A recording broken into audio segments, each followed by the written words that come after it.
जय हिंद मेरे दोस्त। बिहार के कुछ गिने चुने जैसे कि एग्जिट पोल के अकॉर्डिंग यदि हम लोग चर्चा करें तो यहाँ पे एनडीए का जैसे कि सरकार बनते दिख रहा है। लेकिन एक तरफ ये भी जैसे कि सत्य है कि अगर यदि कुछ जैसे कि बड़े बड़े जैसे कि लोग पार्टी का जैसे कि चर्चा भी करें, बिहार के अंतर्गत सर्वे वाला पार्टी का चर्चा करें तो महागठबंधन का भी सरकार बन रहा है। आपने जैसे कि न्यूज मीडिया पर देख लिए होंगे और बिहार के हर जनता को जैसे कि उम्मीद होगा, जो वोट दिया हो वो जानने की कोशिश कर रहा होगा कि क्या हमारा पार्टी जीत रहा है या हमारा पार्टी हार रहा है। इस बार बिहार में जैसे कि बदलाव का लहर खूब जोर से चल रहा था। तभी तो मेरे दोस्त, जो आज तक इतिहास में आजादी के बाद नहीं हुआ वो मेरे दोस्त इस बार के जैसे कि विधानसभा का जैसे कि चुनाव में परसेंटेज दिखाता है। प्रश्न ये बनता है, ये परसेंटेज जो वोट इंक्रीज कर रहा है, यानी कि बढ़ रहा है, ये किस पक्ष में जा रहा है?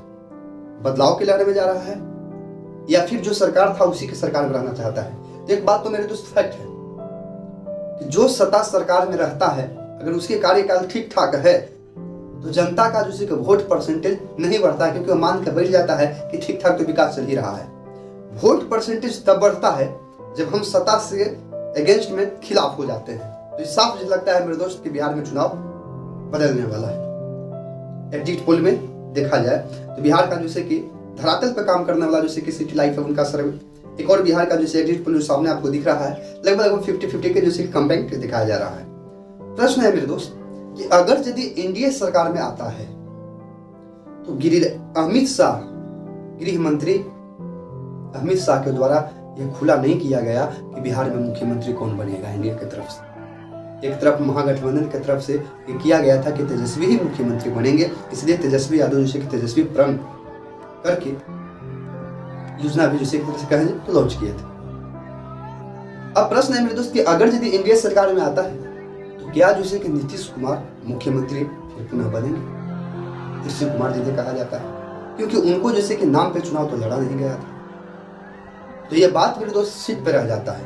अगर यदि जदयू का सीट ज्यादा आता है बीजेपी के अकॉर्डिंग तो 100% चांस है कि बीजेपी इस बार अपना मुख्यमंत्री बनाएगा। और अगर यदि बीजेपी से सीट ज्यादा जदयू का आता है तो हो सकता है कि नीतीश कुमार फिर मुख्यमंत्री बने।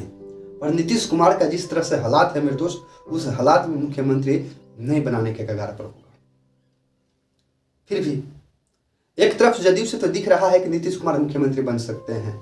नीतीश कुमार के अलावा कोई दूसरा मुख्यमंत्री का चेहरा सामने दिख नहीं रहा है। बशर्ते मेरे दोस्त सेम घटना बीजेपी में भी है। क्या बीजेपी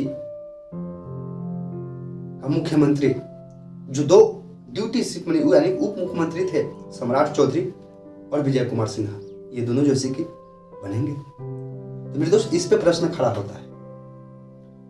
और ये सत्य है कि सम्राट चौधरी तारापुर सीट, लखीसराय से विजय कुमार चौधरी, इन दोनों का जैसे कि सीट जैसे कि फंसते दिख रहा है। यानी कि ये दोनों उप मुख्यमंत्री जो है वो इनका सीट निकलना असंभव दिख रहा है मेरे दोस्त। पर यह भी प्रश्न बनता है आगे क्या होता है, एक अलग मैटर है। लेकिन मेरे दोस्त या यदि बीजेपी का जैसे कि सीट यदि ज्यादा आता है या जैसे कि एनडीए गठबंधन से हाथ से फिसल जाता है और जैसे कि बीजेपी को जैसे कि कह सकते हैं कि एनडीए को सीट ज्यादा मिलता है तो बीजेपी मुख्यमंत्री किसको बनाएगा? क्या सम्राट चौधरी को बनाएगा, विजय कुमार सिन्हा को बनाएगा? तो प्रश्न मेरे दोस्त 90% बनता है कि नहीं बनाएगा। आप आगामी जैसे कि पीछे का जैसे कि चुनाव आप जैसे कि उठाकर देख लीजिए तो बीजेपी का अलग जैसे कि मैटर खिलता है। क्या चिराग पासवान को मुख्यमंत्री बनाएगा? तो भी प्रश्न बनता है कि नहीं बनेगा, क्योंकि चिराग पासवान 29 पे जरूर लड़ रहे हैं लेकिन उनका जैसे कि 8 से 10 सीट आने का संभावना है। सीट चिराग पासवान का फंसते दिख रहा है मेरे दोस्त। तब प्रश्न बनता है कि मुख्यमंत्री किसको बनाया जाएगा? तो बीजेपी का ये आकाश रहता है मेरे दोस्त कि मुख्यमंत्री वैसा व्यक्ति को बनाया जाए जो रेस में नहीं चल रहा। आप कल्पना करिए, मुख्यमंत्री की रेस में जैसे गिने चुने जैसे कि 2-3 नाम ही जैसे कि चर्चा में चल रहा है और बिहार में लोग को तो मानना है कि जातिवाद का सिंध चलता है। बीजेपी को लालू को कमजोर करना है। अगर यदि लालू यादव को जैसे कि कमजोर करना है तो बिहार में मुख्यमंत्री की कुर्सी पर कोई यादव समाज का लड़का कभी बैठाया जाएगा। आप कल्पना कर सकते हैं, अगर यादव समाज के लड़का यदि मुख्यमंत्री की कुर्सी पर नहीं बैठता है तो 100% सत्य है मेरे दोस्त कि आरजेडी जो है, लालू यादव का पार्टी जो है वो मजबूत होते दिखेगा। और बीजेपी ये बात को नहीं चाहेगा कि आरजेडी पार्टी जो कि मजबूत हो। इसलिए मेरे दोस्त प्रश्न बनता है, या तो नंद किशोर यादव जो स्पीकर थे, और नहीं तो मेरे दोस्त नित्यानंद राय जो गठबंधन में सीट का बंटवारा को लेकर जैसे कि चिराग पासवान में भी तनातनी चल रहा था, उपेंद्र कुशवाहा में भी जैसे कि तनातनी चल रहा था, तो नित्यानंद राय का ही सहयोग से कह सकते हैं मेरे दोस्त कि गठबंधन जो है वो पूर्ण रूप से जैसे कि सिमट गया था। तो ये 90% चांस है मेरे दोस्त कि जब यदि एनडीए 2025 में बिहार सभा के चुनाव में जैसे कि जीत जाता है,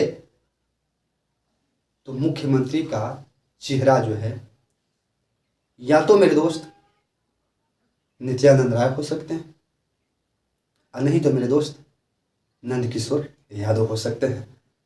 धन्यवाद। वीडियो कैसा लगता है आप कमेंट सेक्शन में जरूर बताइएगा, और आपके नज़र से और कौन हो सकता है जो मुख्यमंत्री हो सकता है, आप कमेंट सेक्शन में जरूर बताने की कोशिश करिएगा।